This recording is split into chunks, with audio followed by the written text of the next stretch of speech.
All right, in this video, I'm going to go over how to take an image in that you want to convert into black and white and do that conversion in Photoshop. So the photo we're going to work on here is 8635. This is an image that I made just a couple of weeks ago from the top of Mount Pisgah. And I've got a few variations here for you to look at. We're looking at this right here in Capture One. And Capture One gives us is the processing engine that I use primarily for my work because I shoot on a phase one camera. And I like the way Capture works for my workflow as doing professional work. And for tethering in the studio, gives me a few tools that Lightroom doesn't give. I do use Lightroom though a lot also. So I bounce back and forth between them. So if you think your workflow is complicated, you should try out mine sometime. It's even worse. So, but here, let's just look at this image and kind of walk through a few steps here. So I did this conversion in Capture One.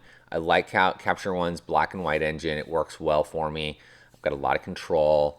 And for what I needed to do with this photo, all the tools that I needed were right there. And so I made good use of them. So this right here is my original raw photo. And this is really flat coming right out of the camera. So we're shooting at ISO 64, a 1/25th of a second at f4, 200 millimeter. If I could have, I would have brought a 400 millimeter or 300 millimeter with me because ultimately that is what I wanted my image to look like. But I didn't have that available to me. So I used the 200 millimeter and I shot this on my Nikon D810. So it's producing a 36 megapixel file. So it's bumping right into the bottom end of that kind of medium format range.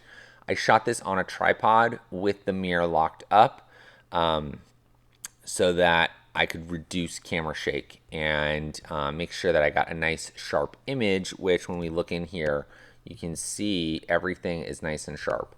So this is at sunset, so there's beautiful light here falling onto the mountain.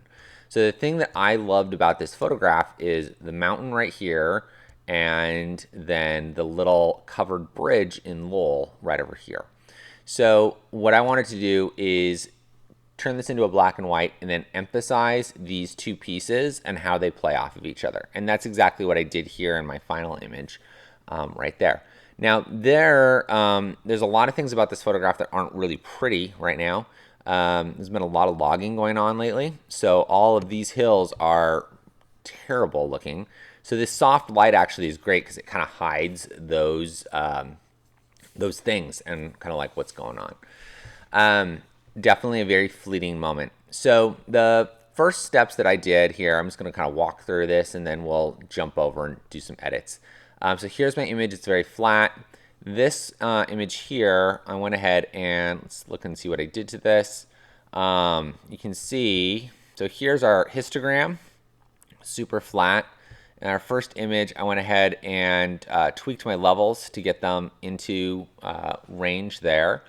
And then I bumped up my contrast, a little extra saturation, some brightness, and then I played with my high dynamic range, which are the same sliders we have in Lightroom, to bump those highlights, bring down the shadows, crank my whites up, and basically I'm stretching out the tonal range in that image to get it so that I have something to work with there. And let's find,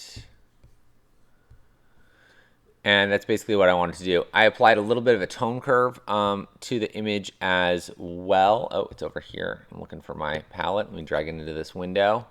And I applied a tone curve, not to this original, but I did to my two black and whites, okay? The other thing you can see is that I cropped that image down quite a bit, and I used that cropping in Capture so that I can always come back and adjust my cropping later. And here you can see my cropping outlined in there as such. And then if I wanted to go back and change it and that kind of thing. So I did all my black and white conversions here. So now let's jump over to Photoshop and Lightroom and do the same work to this image there and kind of apply some masks and do some things with that. So we'll come right back into the second video now.